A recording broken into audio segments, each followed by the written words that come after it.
कुछ समय पहले एक लोमड़ी एक जंगल में रहा करती थी। उसके आगे के दोनों पैर नहीं थे। एक व्यक्ति उसी लोमड़ी के पास रहा करता था। उसे यह देखकर बड़ा आश्चर्य फील होता था कि कैसे यह लोमड़ी अपने खाने का प्रबंध करती है।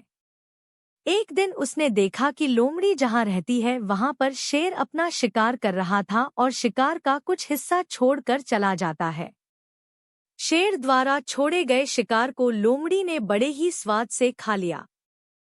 अगले दिन फिर शेर अपना शिकार लेकर उसी स्थान पर पहुंच जाता है। इसी प्रकार लोमड़ी को बिना कुछ किए ही प्रतिदिन भोजन प्राप्त होने लगता है। पड़ोसी ने इस पर विचार किया कि कोई शक्ति है जो लोमड़ी को बिना कोई मेहनत किए जब भोजन दे सकती है, तो मुझे क्यों नहीं। इसी प्रकार से मैं भी केवल आराम करूंगा और मुझे भी रोज खाना खाने को मिल जाया करेगा। उस व्यक्ति को इस पर बहुत ज्यादा विश्वास था। इसी प्रकार समय बीतता गया, लेकिन उस व्यक्ति को भोजन की प्राप्ति नहीं हुई। धीरे धीरे करके वह व्यक्ति कमजोर होता गया और उसका मात्र ढांचा शेष रह गया। जब वह बेहोश होने वाला था तो उसे उसके अंदर से एक आवाज सुनाई दी, ए मनुष्य, तुझे उस शेर का उदाहरण अपने जीवन में उतरना चाहिए था ना कि उस विकलांग लोमड़ी का तुम्हारे हाथ पैर होने के बावजूद भी विकलांग बनना चाहते हो। बहुत समय पहले किसी नगर में एक राजा राज करता था। राजा बड़ा ही सरल स्वभाव का व्यक्ति था। राजा को विद्या ग्रहण करने का बहुत शौक था, इसलिए राजा पढ़ना चाहता था। राजा ने अपने मंत्री को बुलाया और कहा, मंत्री जाओ, अपने राज्य में जो भी विद्वान गुरु हो उसे राजमहल में लेके आओ, मुझे विद्या ग्रहण करनी है।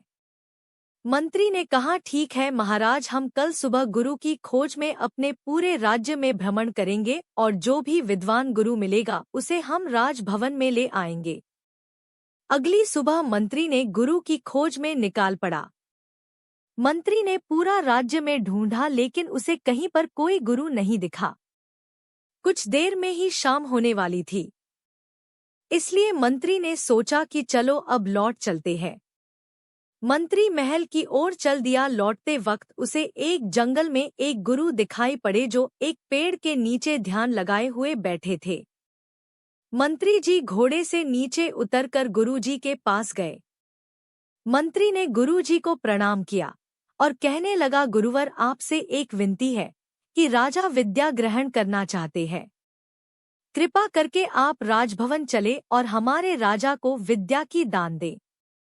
गुरु मंत्री की बातों को सुनकर प्रसन्न हो गए। गुरु ने कहा, चलो मंत्री, राजभवन चलते हैं। मंत्री और गुरु राजभवन पहुंच गए। राजा ने बड़े ही आदर पूर्वक गुरु का स्वागत किया। गुरु ने अगले ही दिन से राजा को विद्या सीखना शुरू कर दिया। विद्या ग्रहण करते हुए राजा को बहुत समय हो गया, परंतु राजा को विद्या समझ में नहीं आ रही थी।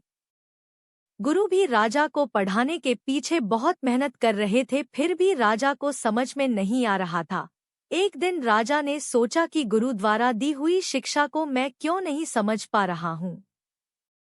यही जानने के लिए राजा ने यह प्रश्न अपनी रानी से किया। रानी ने जवाब दिया कि मुझे क्या मालूम, यह प्रश्न आप अपने गुरुजी से पूछिए। राजा ने अगले दिन बड़े ही धीमी स्वर में गुरु से कहा, गुरुवर, आप यदि बुरा न मानो तो आपसे कुछ कहना चाहते हैं। गुरु ने कहा, हाँ राजन, बोलो, क्या कहना चाहते हो।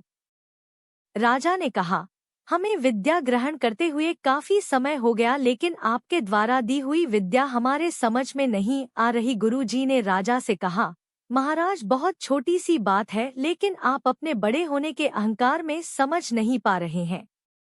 इसी वजह से आप दुखी और परेशान हैं।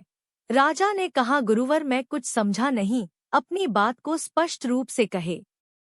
गुरु ने फिर से कहा, माना कि आप बहुत बड़े राजा हैं, आप हर प्रकार से मुझसे पद में और प्रतिष्ठा में बड़े हैं, फिर भी यहाँ पर हमारा और तुम्हारा रिश्ता गुरु और शिष्य का है। आप खुद बड़े सिंहासन पर और गुरु को छोटे आसन पर बैठाते हो, और तुम ही बताओ राजन, तुम्हें विद्या कैसे समझ में आएगी।